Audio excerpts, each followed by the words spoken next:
Assalamualaikum warahmatullahi wabarakatuh. Perkenalkan, nama saya Solihah dari jurusan Akuntansi Syariah 3A.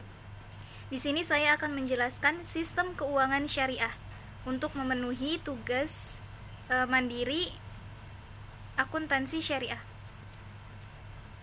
Pembahasan yang pertama itu ada akad atau kontrak atau transaksi. Yang kedua ada riba dan jenis riba. Yang ketiga ada prinsip sistem keuangan syariah. Yang pertama, akad atau kontrak atau transaksi. Pengertiannya, perjanjian syariah sering disebut dengan akad. Akad atau kontrak berasal dari bahasa Arab al-aqd, yang berarti ikatan atau simpulan, baik ikatan yang nampak maupun yang tidak nampak. Lalu ada akad al-aqd. Menurut istilah, yaitu suatu kesepakatan atau komitmen bersama baik lisan isyarat maupun tulisan antara dua belah pihak atau lebih, yang memiliki implikasi hukum yang mengikat untuk melaksanakannya. Menurut Sunarto Zulkifli, secara umum, transaksi dapat dijelaskan adalah peristiwa ekonomi atau keuangan dengan melibatkan minimal dua pihak, atau seseorang dengan seseorang atau banyak orang lain, yang saling pertukaran, melibatkan diri dalam perserikatan usaha, dan pinjamlah dengan dasar yang saling menguntungkan atau berdasarkan hukum atau peraturan syariah yang berlaku. Rukun dan syarat akad. Yang pertama, pelaku yang melibatkan dalam perjanjian.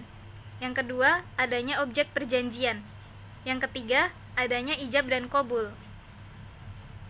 Akad dan transaksi dalam keuangan syariah itu yang pertama ada akad tabaru. Yang kedua ada akad tijarah atau muawalah. Lalu ada transaksi yang dilarang dalam Islam, yaitu yang pertama segala bentuk barang dan jasa yang diharamkan. Yang kedua riba. Yang ketiga perjudian. Yang keempat gharar atau ketidakpastian. Yang kelima ikhtiar atau penitipan barang. Yang keenam monopoli. Yang ketujuh bai'an najsi atau rekayasa permintaan. Yang kedelapan ta'alluq atau penjual bersyarat. Yang kesembilan bai'al inah. Yang kesepuluh jual beli dengan talaqi ar-rukban.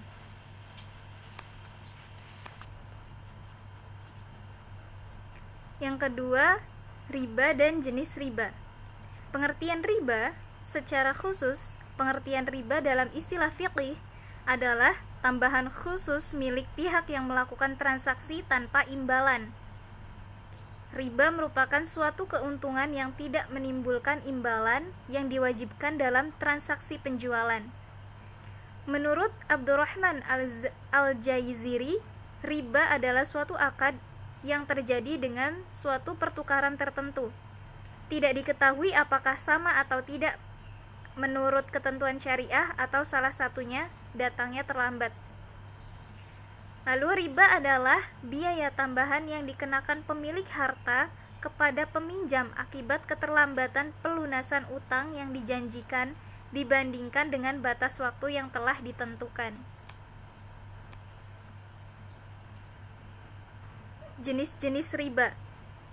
Jenis-jenis riba itu ada riba fadl, riba yad, riba nasi'ah, riba qard, dan riba jahiliyah.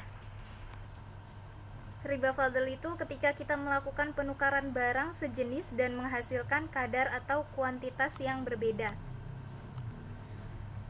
Lalu riba yad adalah hasil transaksi jual beli dan pertukaran barang yang nantinya akan menghasilkan riba ataupun non riba.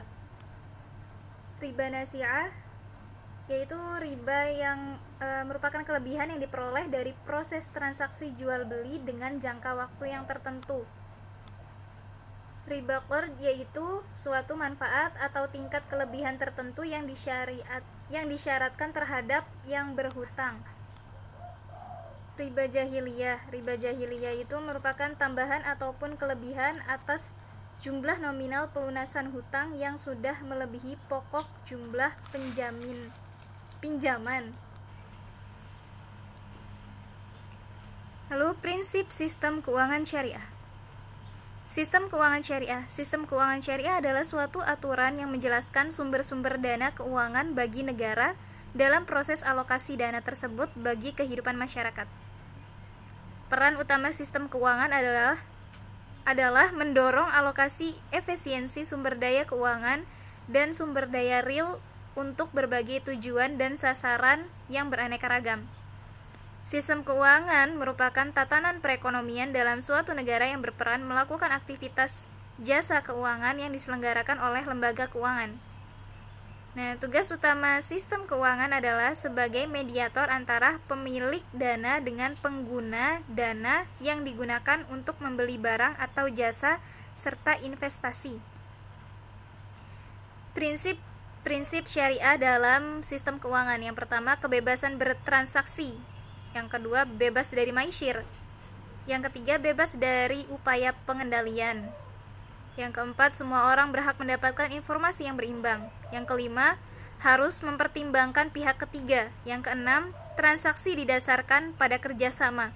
Yang ketujuh, untuk mewujudkan kemaslahatan manusia. Yang kedelapan, mengimplementasikan zakat.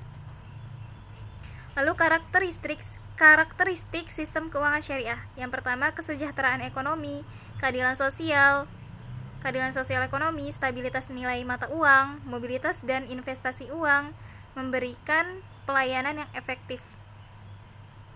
Instrumen sistem keuangan. Yang pertama, instrumen keuangan yang memelihara keadilan.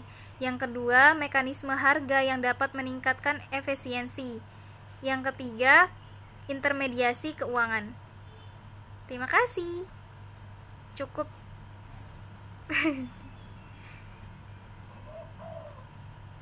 Cukup sekian penjelasan dari saya, kurang lebihnya mohon maaf. Wassalamualaikum warahmatullahi wabarakatuh.